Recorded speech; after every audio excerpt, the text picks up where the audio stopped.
வணக்கம், எல்லாருக்கும் வணக்கம். காசிகடா பைரவி பைரவரப்படம் சரணம் ஜெகன்மாதா புவனேஸ்வரி திருவடி சரணம் காசி தேவகுலபண்டார வேதாச்சாரியார் திருப்பாரமபுரம் சரணம் காசிதேவரி தவத்திரம் கனராமனகுடி திருப்பாரமபுரம் சரணம் பரபம்ப ஸ்ரூபம் பைரேஸ்வரி நரரி பாபாஜி திருவியப்படம் சரணம் ஓம் ஸ்ரீ காலபைரவாய கடாச்சம் ஓம் மை சரணபைரேஸ்வரி ஓங்கலிம் யோகபேஷபச்சம் சங்குரு பைரவாய் மங்கலம் ஓம் ஸ்ரீம் கிருமை ஜெகன்மாதா பிதா பரபம்ப ஸ்ரூபம் பைரபைரவம் திருவடியப்படம் சரணம் ஓம் கிரி நமசிவாய பைரவ சிவம்.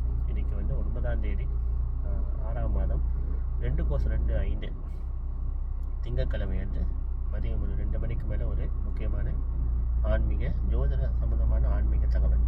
அதாவது என்ன சொல்லணும், எனக்கு போன வாட்டி நான் எந்தெந்த நட்சத்திரங்களில் ஒருத்தவங்க வயிறு சூசாஜம் அடைஞ்சிட்டால் எத்தனை மாத காலம் வரைக்கும் தோஷம், அது அடிப்புன்னு சொல்லுவாங்க. ஊர்லலாம் அடிப்பு, இந்தியாவில் அடிப்புன்னு சொல்லுவாங்க. ஆனால் நட்சத்திர சாஸ்திரங்கள் தெரிஞ்ச இந்த பஞ்சாங்க சாஸ்திர ஜோதிடர்கள் ஒரு குறிப்பிட்ட நட்சத்திரத்தில் ஒருத்தவங்க சாத்தியம் அடைஞ்சால் குறிப்பிட்ட மாதம் காலம் வரைக்கும் தோஷம். அந்த தோஷம் என்ன செய்யும் சொன்னால் தனிஷ்டா பஞ்சமி சொல்லிட்டு அதுக்கு பெயர். இந்த தனிஷ்டா பஞ்சமி என்பது ஒரு பூதத்தோட பெயர். அந்த பூதம் அந்த வீட்டு முன்னுக்கு தோன்றப்படும்.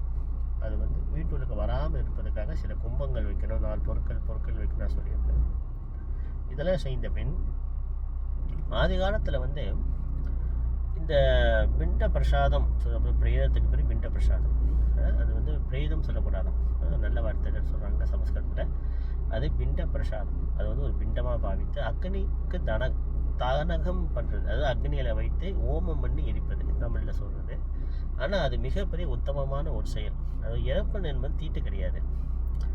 ஆனால் ஆதி காலத்தில் அதை இறப்புனா பயம் ஏற்படுது இல்லையா? ஏன்னா எல்லாரும் சுப சாஜியம் அடைய மாட்டாங்க. அது சுப சாஜியம்னா சுப மரணம் சொல்லுவாங்க. அதாவது உட்கார்ந்தவனே உயிர் போடுறது, சித்திரகரமாக ஜீவ சமாதி அடைவது, பூத உடலை விட்டு சூஷ்ம உடலை தலை உச்சந்தலையில் அப்படியே ஜீவ சமாதின்னு சொல்லுவாங்க. அது சித்திரங்களால் தான் அது முடியும். அதாவது உடலை அப்படியே பூமியில் உட்கார வைத்து கபாலம் மூலிமா தனிஞ்ச வாயுவை வெளியாக்குறது. ஏன்னா நம்ம உடம்புல 10 விதமான நாடி இருக்குது. அந்த 10 விதமான நாடிகளுக்கும் நம்ம இறந்த உடனே அதை உடம்பு மட்டும் வெளியாகும். ஒரு காற்றுன்னு சொல்லுவாங்க, அது நாடினா காற்று. ஆனால் தனிஞ்சனம் சொல்ல ஒரு நாடி இருக்குது, ஒரு காற்று. அது 8 மணி நேரம் உடம்புல இருக்குமா? 8 மணி நேரம் உடம்பு. அதனால ஒருத்தவங்க சாஜி அடைஞ்சிட்டான், இறந்துட்டான்னா சங்கு ஊதுவாங்க. அந்த பிரேதங்கிட்ட, அந்த பிண்ட பிரசாதக்கிட்ட சங்கு. ஏன்னா சங்கு மகாலட்சுமி கடாட்சம். ஏன்னா அந்த காலத்தில் வசதி இல்லாத காலத்தில் பேய் சாதுகள் பூதங்கள்லாம் எல்லா நேரத்துலையும் இருக்கும். அப்போ அது உடம்புக்கிட்ட வரக்கூடாதுன்னு சொல்லிட்டு தீபம் ஏற்றி வைப்பாங்க. ஏன்னா தீபம் மகாலட்சுமி இல்லையா? அந்த தீப ஒளியில் துஷ்ட சக்திகள், பேய்கள், பிசாசுகள்லாம் வராது. அதுக்கு தான் தீபங்கள் ஏற்றி வைப்பது. ஆனால் எல்லோரும் என்ன நினைக்கிறாங்கன்னா, இறப்புனா ஒரு பெரிய ஒரு தோஷம், ஒரு தீட்டு, அது ஒரு கெட்ட செயல்ன்ட்டு எல்லாம் ஒதுங்குறாங்க. இல்லை, மாதா பிதா குரு இவங்க 3 பேர்த்துக்கும் நம்ம தெய்வமாக பாவித்து தான் செய்யணும். பார்த்தா எல்லாத்துக்கும் தெய்வமாக பார்க்கணும். ஆனால் என்னோட சாஸ்திரம் நான் என்ன சொல்கிறேன்னா, இந்த 3 பேர்த்துக்காக நீங்கள் முக்கியத்துவம் கொடுங்க, சிறப்பாக செய்யுங்க, ஹோமங்கள் செய்யுங்க. 13 நாள் அதுக்கு சில சமட்டிகரண ஹோமம்லாம் இருக்குது. அது குருமார்கள் தான் ஊரில் செய்வது. மலேசியாவில் அது நம்ம பேர்த்துக்கு அது தெரியாது, செய்யவும் மாட்டாங்க. வழக்கத்தில் ஒன்று வச்சுருக்காங்க காலங்காலமாக. அது தப்புன்னு சொல்லக்கூடாது, அது வழக்கத்தில் இருக்குது. அதாவது வாழ்வியல் பரிகாரம் மாதிரி அவங்க கண்டது கேட்டது பெரியவங்க சொல்லி கொடுத்தது, இதை வைத்து அவங்க செய்கிறாங்க. அது செய்யறதால தப்பு கிடையாது, அவங்க தெரிஞ்ச வரைக்கும் அவங்க செய்கிறாங்க. ஆனால் சாஸ்திரங்கள் இது என்ன சொல்லுதுன்னா, அபய அஷ்ட அபர பிரயோகம் சொல்லி ஒரு சாஸ்திரம் சொல்லுது. அதுக்கு சில மந்திரங்களே இருக்குது, நிறைய மந்திரங்கள்லாம் இருக்குது. தமிழ் மந்திரமும் இருக்குது, சமஸ்கிருத மந்திரமும் இருக்குது, நிறைய மந்திரங்கள் இருக்குது. ஆனால் நான் என்ன சொல்கிறேன்னா, பொதுவாலே இப்போ மலேசியா என்னோட அனுபவத்தில் எடுத்துக்கிட்டால் 90% தூர்மண்ணை தான் அடையிறாங்க. எப்படின்னு சொன்னால் சீக்கு வாய்ப்பட்டு இறக்குறாங்க. என் தாயாரே அப்படி தான் இருந்தாங்க. நான் ஏன் போய் சொல்ல போகிறேன், எங்கள் அம்மாவே ஹாஸ்பிட்டலில் ரொம்ப வேதனைப்பட்டு தான் இருந்தாங்க. அதுவும் வகை துர்மரணம் தான். அப்போ நம்ம பேர் 100% துர்மரணம் அடைகிறாங்க. அப்போ துர்மரணம் அடைந்த இந்த பிரேதம் சொல்கிற பிண்ட பிரசாதத்துக்கு இறைவனாக பாவித்து அதை குளிப்பாற்ற கொஞ்சம் சிரமப்படுறாங்க. ஏன்னா உடம்பு தாங்காது, உடம்பு வீங்கிரும், உடம்பு துர்நாற்று அடிக்க ஆரம்பிச்சிடும். அதனால என்ன செய்யறாங்கன்னா பெட்டியில் போட்டு அடிக்கிறாங்க.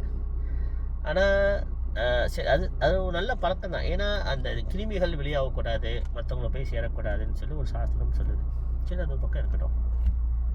ஏன்னா அது வந்து ஏன்னா அந்த காலத்தில் வந்து வயசானவங்க நல்ல உடம்பு திடகாத்தமாக இருந்தவங்க வந்து உடம்பு வந்து சீக்கிரத்தில் வந்து அழுவாது. ரெண்டாவது வந்து இந்த சித்தர்கள் உடம்புனா பார்த்தீங்கன்னா அவங்க வந்து உடம்பு வந்து என்றைக்குமே வந்து அழுவாது, எரிக்கவும் முடியாது. அதனால தான் அவங்க ஜீவ சமாதின்னு சொல்லி மேலேயே வீணை மாதிரி வீணை மாதிரி செஞ்சு அதில் வந்து எப்படி சொல்லுவாங்கன்னா இப்போ மண்ணு மேலேயே வீணம் கட்டுவாங்க. வீணை அப்படியே நடுவில் அவங்கள உட்கார வச்சு அது உள்ளே உட்காரதுக்கு முன்னால் உப்பு 3 மூட்டை, விபூதி 3 மூட்டை, செங்கப்பொடி 3 மூட்டை அப்படின்னு சில மூலிகைலாம் கொட்டி அது மேலே அவங்க அப்படியே பத்மாசனம் போட்டு உட்கார வைத்து காவி உடுத்தி அதுக்கு உத்தராட்சங்கள்லாம் போட்டு அது வந்து ஜீவசமா சித்தர்களுக்கும் குருமார்களுக்கும் செய்வது அது ஒரு விதம். ஏன்னா உடம்பு வந்து அழுவக்கூடாது, அழுவவும் முடியாது. ஆனால் சாதாரண ஒரு மனிதர்கள் துர்மரணம் அடையும் போது அவங்க உடம்பு வந்து ரொம்ப பலவீனமாக ஆகிடுது. அப்போ அவங்கள அபிஷேகம் பண்ணுறதே சில நேரங்களில் வந்து யோசிக்கிறாங்க. நான் என்ன சொல்கிறேன்னா, தாய் தந்தையருக்கும் குருமார்களுக்கும் பன்னீராவளியாவது தொடச்சிடுங்க. பன்னீர் ஜவ்வாது அத்தனை நல்லா தொடச்சி கங்கா தீர்த்தத்தால் அதை தொடச்சி கங்கா தீர்த்தத்தால் தொடச்சி அதுக்கு பிறகு விபூதி பூசி அத்தனை பன்னீர் ஊற்றி திருப்பியும் பூசி விபூதி மேலே பூசி காவி உடுத்தி உத்திராட்சம் சந்தனமானி மாலைகள், அதாவது கம்பியில் குறுக்கக்கூடாது. ஏன்னா அந்த அக்னி தடங்கம் பண்ணும் போது எரிக்கும் போது முறைப்படி யாகம் பண்ணி மந்திரம் படித்து எரிக்கும் போது அந்த அந்த ஆஸ்தீஸ்வரரை அந்த எலும்பில் வந்து இந்த இரும்பு ஜாமான்கள் படக்கூடாது. அது ரொம்ப முக்கியம். அதே மாதிரி பிளாஸ்டிக் இருக்கவே கூடாது. ரெண்டாவது வந்து அந்த என்ன சொல்லுவாங்கன்னா அந்த அந்த ஆஸ்தி வந்து ரொம்ப புனிதமானது. அந்த ஆஸ்தியை வந்து முறைப்படி வெங்கல கலையத்தில் வைத்து 1 வருஷம் பூஜிக்கணும் வீட்டில் வைத்து. ஆனால் இது ஏற்றுக்க மாட்டாங்க. வழக்கத்தில் அது இல்லைன்னா தப்புன்னு சொல்லுவாங்க. சொன்னால் சொல்லிட்டு போகிறாங்க. இருந்தாலும் சாஸ்திரங்கள் தெரிஞ்சவங்க இதை வந்து உண்மை ஏற்றுக்குவாங்க. வீட்டுக்கு உள்ளுக்கு வச்சு பூஜை பண்ண பண்ணல, வீட்டுக்கு வெளியாத வைத்து அந்த வெங்கல கலையத்தில் அந்த ஆஸ்தினா என்பது எலும்பு மட்டும், அது அக்னியில் எரியப்படாத எலும்புக்கு மட்டும்தான் ஆஸ்தி, சாம்பல் கிடையாது. ஆனால் சில பேர் சாம்பல் ஏன் விட்டுட்டு போனோம், அதை எடுத்து குப்பத்தில் போட்டுருவாங்களே சொல்லி அதை எடுத்து என்ன செய்கிறாங்கன்னா செடி ஓரமோ இல்லை மரத்தை வேர்லையோ போடுறாங்க, அது போட்டு போகிறாங்க. சில வந்து தண்ணியில் விடுறாங்க. ஆனால் லட்சுமி தாந்திரகம் என்ற சில புக்கில் என்ன போட்டிருக்குன்னா, இந்த எலும்பு என்பது வந்து ஆஸ்தி, அது வந்து அசுத்தமான இடத்துல போய் படவே கூடாது. அது வீட்டுக்கு தோஷம், வீட்டுக்கு அது தோஷம். ஆனால் சிலர் வந்து என்ன செய்கிறாங்கன்னா புதைக்கிறாங்க, சுடுகாட்டில் போய் புதைக்கிறாங்க. ஆனால் அந்த உடம்பு நீங்கள் பார்த்தீங்கன்னா கண்டிப்பாக அது அழுவதான் போகுது. அதே ஒரு வகையில் தோஷம், அந்த குடும்பத்துக்காக. அது அக்னியில் மந்திரங்கள் சொல்லி முறைப்படி எரிப்பது அக்னிக்கு தரங்க மட்டும் உத்தமமான செயல். ஆனால் சித்தர்களை வந்து ஜீவசமாதி பண்ணணும், குருமார்கள் ஜீவசமாதி பண்ணணும். ஏன்னா அவங்க உடம்பு வீணாக போனால் அவங்க சொல்லிக் கொடுத்த பாடத்துக்கோ சொல்லிக் கொடுத்த சாசனத்துக்கோ உயிர் இல்லாமல் போயிடும். அது ஒரு பக்கம் இருக்கட்டும். அப்போ இந்த மாதிரி புதைக்கும் போது அந்த உடம்பு அழுகுது இல்லையா, அழுவும் போது அது மிகப்பெரிய குடும்பத்துக்கு ஒரு வகையில் தோஷம். ஆனால் அதை ஏற்றுக்க மாட்டாங்க. இது இந்த ஆடியோ கேட்குறவங்க குருமாரை ஏற்றுக்க மாட்டாங்க. ஆனால் வருங்காலத்தில் இது இந்த சமிடிகரணம் இந்த பூஜைகள் ஹோமங்கள்லாம் நல்லா தெரிஞ்சுக்கும் போது இந்த உபநிஷத்துக்கள்லாம் படிக்கிறாங்க இல்லையா, கட்க உபநிஷாட்லாம் இருக்குது, ஈசான உபநிஷாடு இருக்குது. இதெல்லாம் படிக்கும் போது இந்த இறப்பு காரியம் எவ்வளோ முக்கியம், எவ்வளோ முக்கியத்துவம் கொடுப்பது, அது முறைப்படி செய்தால் மட்டுமே, உத்தமமான செயலாக செய்தால் மட்டுமே வருங்கால குடும்பத்துக்கு அது யோகமாக மாறும் சொல்லி எழுதப்பட்டது. அது இந்த இந்த பூஜைகள் புனஸ்காரங்கள்லாம் குருமார்கள் அவங்க ஃபேமிலிக்கு அவங்க குடும்பத்துக்கு சரிவர செய்கிறாங்க. ஆனால் பொதுமக்களுக்கு அது தெரியலன்னு இல்லை, கற்றுக்க அவங்க நேரம் இல்லை, சொல்லிக் கொடுக்கவும் ஆள் இல்லை. அதனால் தமிழவங்களை இன்றைக்குமே நான் வந்து கூட சொல்ல மாட்டேன். ஏன்னா அவங்களுக்கு வந்து நிறைய ஆன்மீகத்தில் ரொம்ப என்னோட கோட்பாடு ஆன்மீக பக்தியும் நம்பிக்கை அதிகம். ஆனால் அவங்களுக்கு பாதை தெரியல, சொல்லிக் கொடுக்க ஆள் இல்லை. ஏன்னா நம்மளோட சாஸ்திரங்களில் வந்து சின்ன வயசுலேருந்து யாரும் படிக்க மாட்டாங்க இல்லையா. யாரும் ஒருத்தவங்க வேதத்தை தெரிஞ்சுக்கணும் ஆசைப்படுறவங்க, பரிகாரத்தை தெரிஞ்சுக்கணும் ஆசைப்படுறவங்க தான் கேட்டு கற்றுக்குறாங்க. மற்றவங்க யாரும் அதை தெரிஞ்சுக்க கற்றுக்க மாட்டாங்க. நல்லா இருந்தால் இன்னும் வழிபாடே செய்ய மாட்டாங்க. எதுவுமே தெரிஞ்சுக்கணும், நம்ம சாஸ்திரம் என்ன சொல்லுது, வேதங்கள் என்ன சொல்லுது, அதை தெரிஞ்சுக்க மாட்டாங்க இல்லையா. அதனால் எப்பயுமே இந்த இறப்பு காரியத்தை வந்து தீட்டுன்னு சொல்லாதீங்க. சரி, இப்போ வந்து ஒருத்தங்க இந்த குறிப்பிட்ட நட்சத்திரத்தில் சாஜியம் அடைஞ்சால் இந்த குறிப்பிட்ட காலம் வரைக்கும் தோஷம், அதுக்கு பேர் தரிஷ்டா பஞ்சமி தோஷம்னு சொல்லுவாங்க. அப்போ அந்த மாதிரி தோஷம் 6 மாதம் இருக்குது, 4 மாதம் இருக்குது, 3 மாதம் இருக்குது, 2 மாதம் இருக்குது. 2 மாத காலத்தில் இருக்கிற தோஷங்கள் தான் ரொம்ப கவனமாக இருக்கணும். கவனமாக இருக்கணும்னு சொல்லிட்டு எல்லோரும் வந்து வேலைக்கு போகக்கூடாது, வீட்லேயே உட்காந்துருக்கோம் அப்படின்னா ஒன்றும் இல்லை. கொஞ்சம் கவனமாக இருந்துக்கிட்டால் போதும். அந்த நேரத்தில் ராசிக்கு வந்து அவங்க பிரச்சனைகளை ஒரு தாத்தா சாஜியம் அடைஞ்சிட்டார், எடுத்துட்டார். அவரோட பிள்ளைங்க வந்து ஒரு 7 பிள்ளைங்க இருக்காங்க வச்சுங்களேன். அப்போ அவங்களோட ஜாதகத்துலேயோ ஒரு ஒரு ஒரு பகைப்பட்ட தசைகள் நடக்கும் போதோ இல்லை 7 சனி அஷ்டம சனி நடக்கும் போதோ கொஞ்சம் கவனமாக இருக்கணும். ஒரு கால் அவங்க இந்த வழிபாடுகள், காலபைரவ வழிபாடு, ஹோமங்கள், வருஷத்துக்கு ஒரு முறை செய்வது எல்லாம் செய்வது அவங்களுக்கு பெரிய பாதிப்பை கொடுக்காது. இருந்தாலும் கொஞ்சம் கவனமாக தான் இருக்கணும். சரி, இப்போ வந்து இந்த திதி ஒருத்தவங்க வந்து இந்த திதி மாதம் மாதம் வரும். ஒருத்தவங்க இறந்துட்டாங்க வச்சுங்களேன். ஒருத்தவங்க வந்து பஞ்சமி திதியில் இறந்துட்டாங்க. இப்போ வளபிறை பஞ்சமினா வளபிறை பஞ்சமி எழுதினா அந்த வளபிறை பஞ்சமி மாதம் மாதம் வரும். அதே மாதம் வர அதே பஞ்சமி திதியில் 12 மாதம் கண்டிப்பாக சிராத்தம் செய்யணும், இல்லைன்னா திலா ஹோமம் மாதிரி செய்யணும். அப்படி தான் இந்த ஆத்மாவுக்கு வந்து முக்தி கிடைக்கும். ஆத்மாவுக்கு முக்தி. சில பேர் வந்து அந்த ஒரு வருஷம் கோயிலுக்கு போகக்கூடாது, வீட்டில் பூஜையே பண்ணக்கூடாது அப்படிலாம் சொல்கிறாங்க. அதெல்லாம் சொல்லிட்டு போகிறாங்க. ஆனால் இந்த வருஷம் இந்த கிருட புராணம் படித்தவங்களுக்கு தெரியும், மாசிகா சிராத்தம்னு இருக்குது. ஏன்னா அந்த உடம்பு என்பது வந்து பூமியில் வந்து தனங்கம் பண்ணிடுவாங்க, இடிச்சிடுவாங்க வச்சுங்களேன். அவங்களுக்கு வந்து கிருட புராணம் படி யாசக உடம்பு வேணும். அந்த 96 கதவு 96 இருக்குது. எத்தனையோ மைல் வந்து கிருட புராணம் படி அவங்க நடந்து போகணுமா. அப்போ 96 கதவு தூரம் போகும்போது அவங்களுக்கு யாசக உடம்பு வேணும். அந்த யாசக உடம்பு யார் மூலிமா கிடைக்கும்? நம்ம இங்கே பிண்டம் தர்ப்பணம் பண்ணால் மட்டுமே, சிராத்தம் பண்ணால் மட்டுமே அந்த தாயாரையோ தந்தையரோட உடம்பு, அந்த சாஜியம் அடைஞ்ச அது இறந்து போன ஆத்மாவுக்கு அந்த உடம்பு கிடைக்கும். இப்போ இந்த சிராத்தம் வந்து எல்லா பிள்ளையும் சேர்ந்து செய்யணுமா, தனித்தனியாக செய்யணுமா, சில கேள்விகளாக இருக்குது. தனித்தனியாகவும் செய்யலாம், சேர்ந்தும் செய்யலாம். அப்படி அந்த திதி அன்னைக்கு செய்யணும்னா திதி முடிஞ்ச வர சனிக்கிழமையோ, அந்த திதி முடிஞ்ச வர ஞாயிற்றுக்கிழமையோ, திதி முடிஞ்ச வர அமாவாசைக்கோ, திதி முடிஞ்ச வர அஷ்டமிக்கோ, ஏகாதசிக்கோ கண்டிப்பாக செய்யணும். இது ரொம்ப முக்கியம். அதே மாதிரி வந்து ஒருத்தவங்க இந்த மாதம் சாஜியம் அடைஞ்சிட்டாங்க, இறந்துட்டாங்க வச்சுங்களேன். மாதம் நீங்கள் இந்த மாசிகா சிராத்தம் செய்கிறீங்க. அந்த ஒரு வருஷம் எப்படி கணக்கு பண்ணணும்னு சொன்னால் 13வது திதி வர நாள் அன்னைக்கு தான் வருஷ திதி செய்யணும். இது வந்து 13வது நாள். இது எப்படி கணக்கு பண்ணணும்னா, ஒருத்தவங்க இன்றைக்கி சாஜியம் அறியறாங்க வச்சுங்களேன். இன்றைக்கியில் என்ன திதியோ, இப்போ இன்றைக்கி ஒருத்தவங்க சாஜியம் அடைஞ்சிட்டாங்க வச்சுங்களேன். இப்போ இன்றைக்கி என்ன திதியோ அது 1ன்னு எடுத்துக்கணும். சில பேர் செய்கிறாங்கன்னா இறந்த திதி நாளை வந்து அவங்க 1 எடுத்துக்க மாட்டாங்க. அடுத்த மாதம் வர திதி தான் 1ன்னு எடுக்கிறாங்க. அப்படி எடுக்கக்கூடாது. 12 மாதம் முடிஞ்சு வர 13வது மாதத்தில் வரதான் வருஷ திதி. இது ஒருத்தவங்க கேட்டார், குருக்களே என்கிட்ட கேட்டார். அப்போ ஒருத்தவங்க இறந்தோன்னு அன்றைக்கே வந்து அவங்க சிராத்தம் பண்ணணும். விண்ட பிரசாத பிரியத்தை வந்து வீட்டுக்கு வெளியே தான் வைக்கணும், வீட்டில் வைக்கக்கூடாது. ஆனால் இப்போ சொல்ல ஏற்றுக்க மாட்டாங்க, வருங்காலத்தில் ஏற்றுக்குவாங்க. பூத உடலான நம்ம பிரேத உடல் வந்து வீட்டுக்கு வெளியே தான் வைக்கணும், வீட்டுக்கு வைப்பது இல்லை.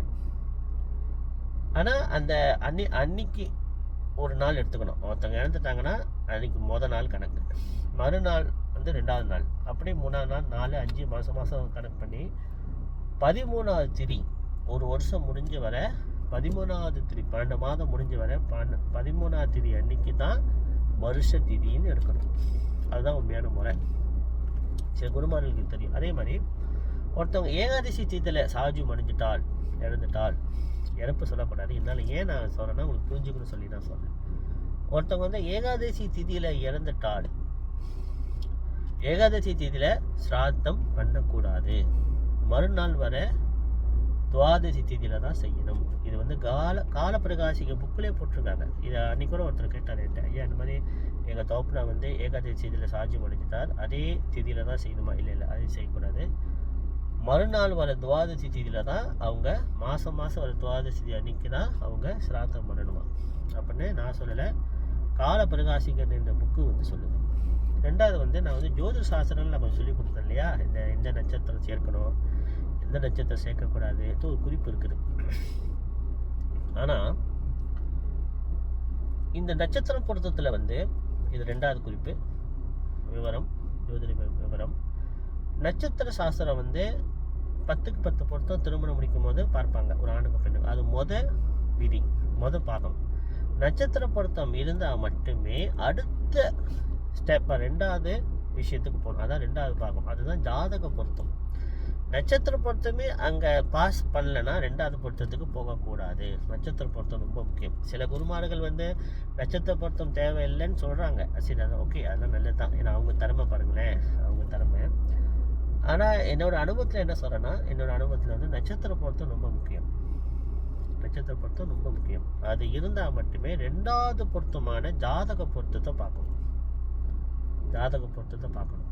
இந்த கட்டத்துக்கு லக்கண பொருத்தம் எப்படி, ராசி பொருத்தம் எப்படி, 2வது பாகம் 3வது பாகம் அப்படின்னு ஒரு நிறைய விஷயம் ரொம்ப கணிப்புலாம் இருக்குது. அதெல்லாம் கற்றுக்கணும், பார்க்கணும். 3வது வந்து யோக ஜாதகமா, அவயோக ஜாதகமா, பாவ ஜாதகமா, அப்படி அது 3வது கட்டம். அது வந்து ரொம்ப டீப்பாக பார்க்கறது.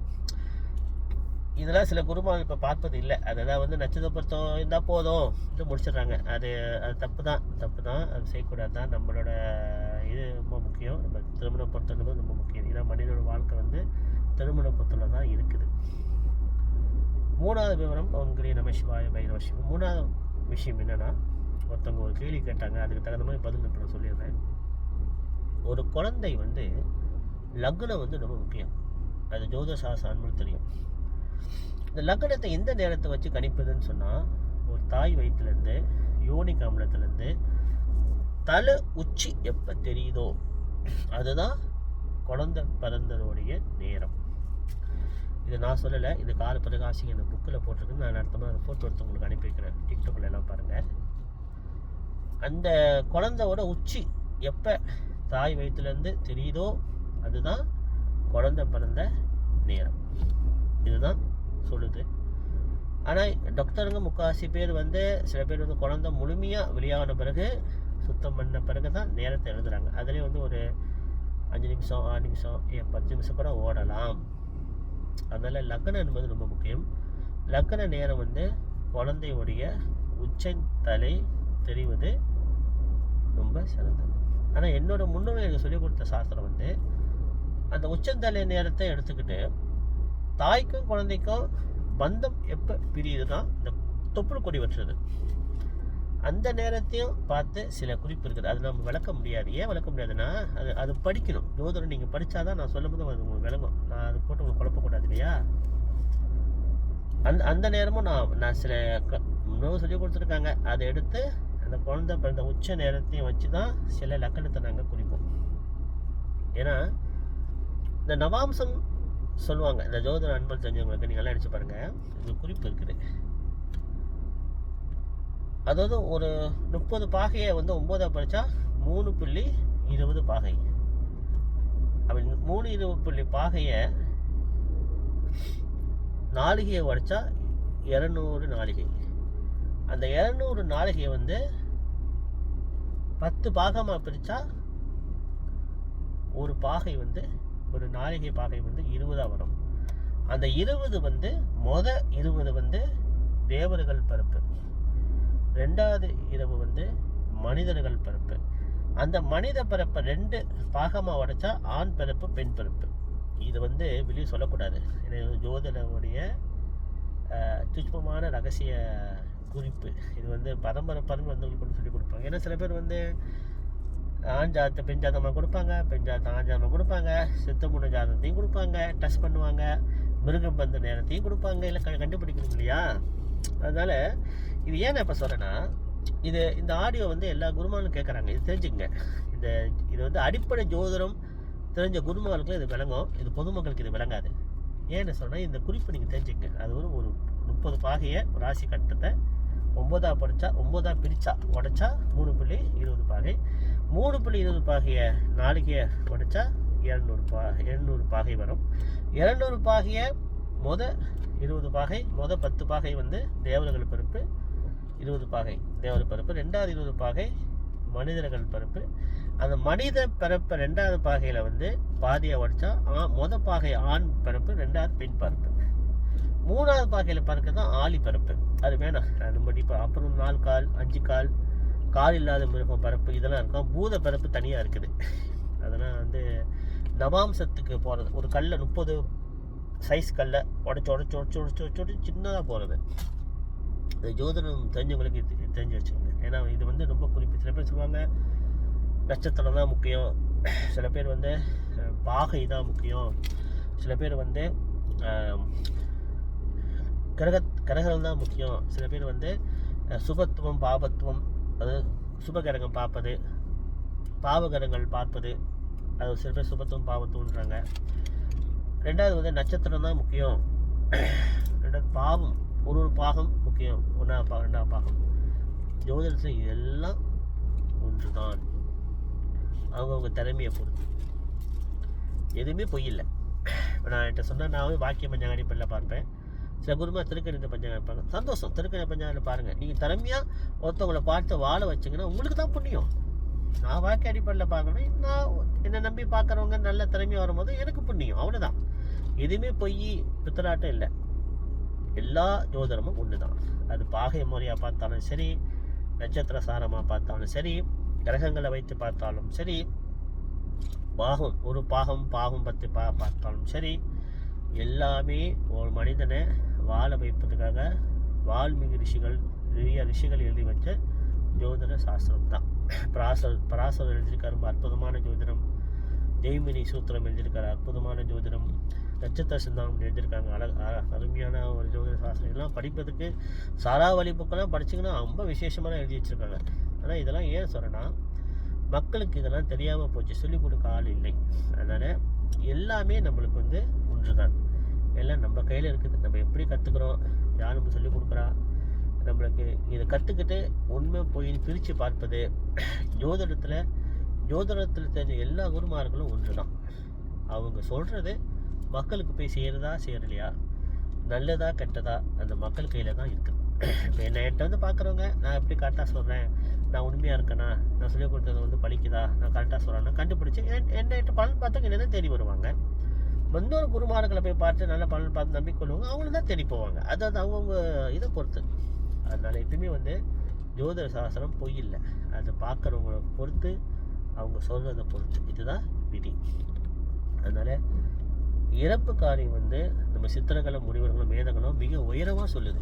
அதை வந்து தீட்டுன்னு சில பேர் ஒதுங்கி இருக்கிறாங்க. அப்படி இல்லை. ஜோதிட சாஸ்திரமும் சரி, வேதங்களும் சரி, இறப்பு காரியத்தை மிக மிக சிறப்பாக சொல்லுது. அதில் நிறைய பிரிவுகள் இருக்குது.